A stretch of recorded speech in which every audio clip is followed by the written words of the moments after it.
staff and fellow students. Today is Tuesday, 10th February 2026. You are tuned in to KSTS 360 News Bulletin, your reliable source for the latest happenings on campus and around the world.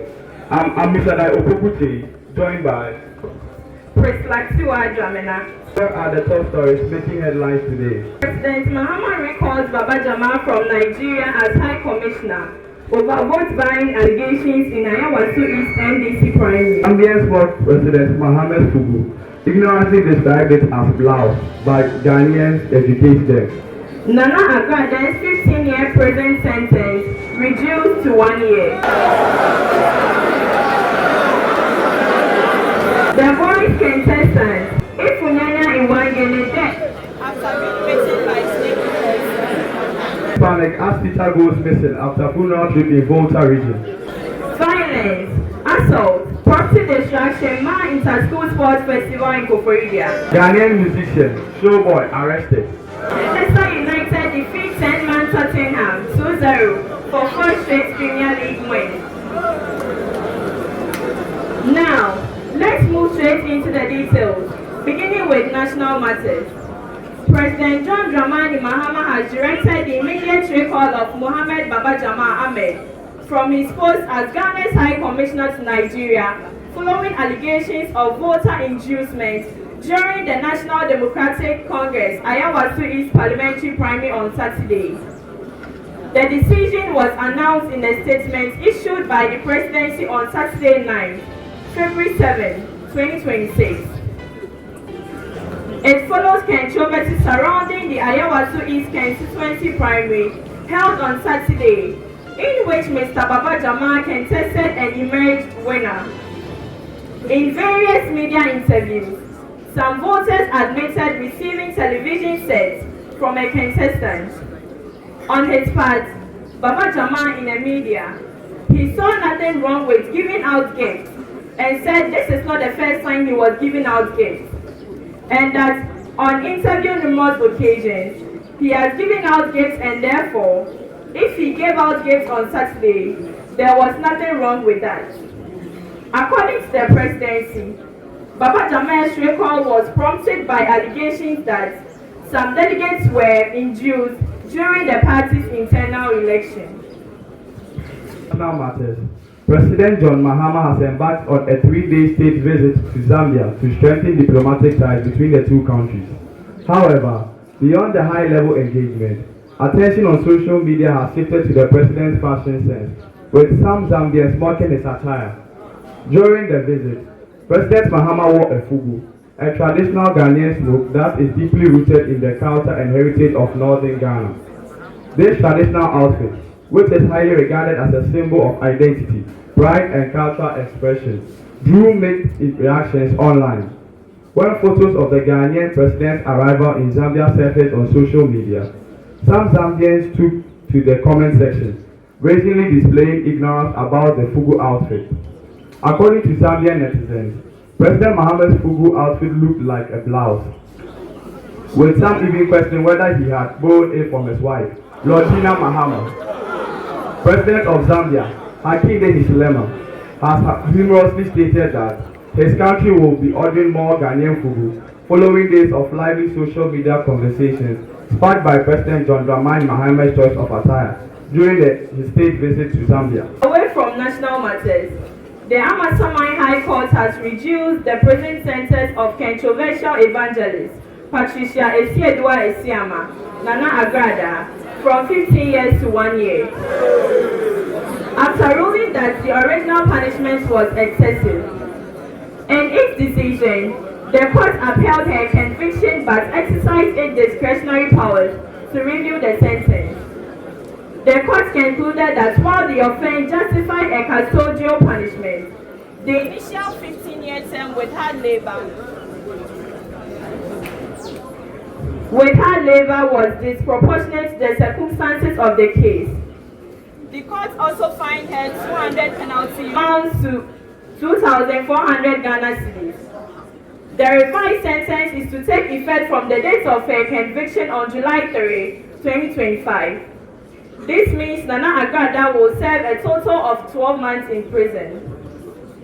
Nana Agrada, a former fetish priestess who later turned an evangelist, was convicted on charlatanic advertisement and defrauded by false pretenses.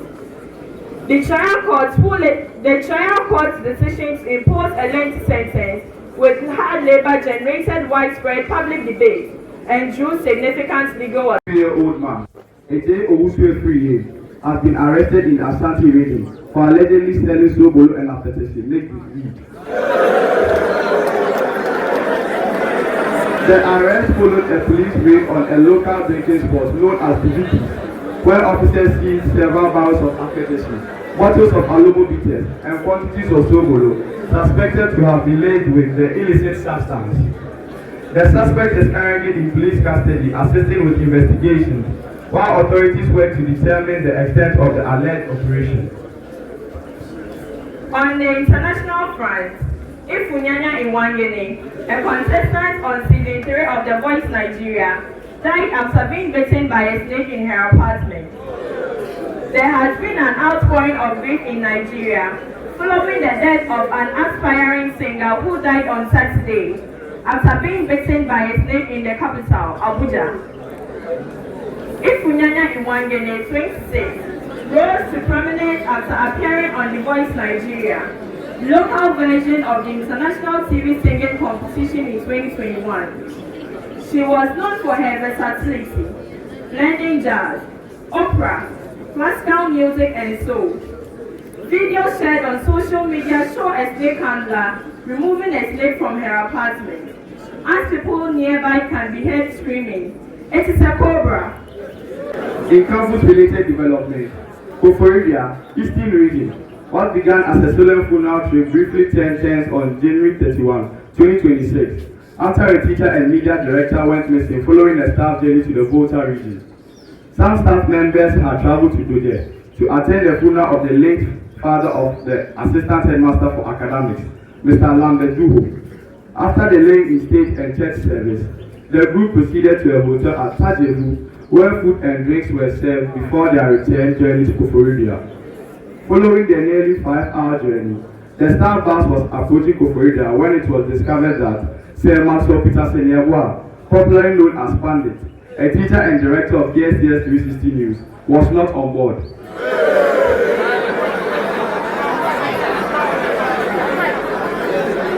The situation caused concern among the staff, who waited for about 2 hours while making several attempts to reach him. However, his phone was later found charging at the hotel reception, deepening anxiety among colleagues. With no immediate contact, the staff eventually continued their journey. Later, Pandit returned a call when the group had reached Akati, prompting them to stop and wait. He later arrived on a motorbike, accompanied by a rider he identified as his cousin. According to him, he had not realized the staff bus would pass through his hometown, Tajevu, and had taken the opportunity to briefly visit his residence. During his absence, mixed reactions circulated among staff members, with some fearing he had gone missing. Upon rejoining the group, Pandit apologized to his colleagues for the worry and inconvenience caused. The staff later continued their journey and returned safely to Koforidua, bringing the incident to a calm conclusion. Still on campus affairs, an inter-school sports competition held in Koforidua in the Eastern region was thrown into chaos following a series of violent incidents that left students and a teacher injured, property damage, and police investigations underway. The disturbances occurred during the SECTECH vs. Nisutem volleyball finals, where tensions reportedly escalated among students from different schools. Amid the unrest, Joram Apia, a Form 3 student of Koforidua Senior High Technical School, SECTECH, in 3 Science 2, and a member of Kofi House, was allegedly attacked while eating at the event venue. Eyewitnesses say the attacker, believed to be a student of New Dublin Senior High School, was accompanied by another student. Joram sustained a deep machete wound to the shoulder, resulting in severe bleeding. Police officers present at the venue intervened promptly and rushed him to the Eastern Regional Hospital for treatment. He was discharged on Friday at about 3:30 p.m. and is currently in stable condition. The case has since been referred to the Regional Police CID for investigation. In a related incident, a female student of Oslo Presbyterian Senior High School was allegedly gang raped during the same inter-school sports event. The victim was reportedly found in a visibly weak condition and taken to the police before being referred to the Eastern Regional Hospital for medical attention. Investigations into the alleged sexual assault are ongoing. The violence also affected school staff. A SECTECH teacher, identified as Kudiabo, sustained a head injury during disturbances involving students, reportedly from Institute Senior High School. During the altercation, his bag was allegedly taken, and his mobile phone and 200 Ghana cedis were removed. Photos and videos circulating on staff platforms show officials of the Ghana Red Cross Society administering first aid to him at the venue. Additionally, property damage was recorded as the side glass of a vehicle belonging to another SECTECH teacher, Seo Kansi, popularly known as Ahian Alberry, was touched by unknown students during the unrest.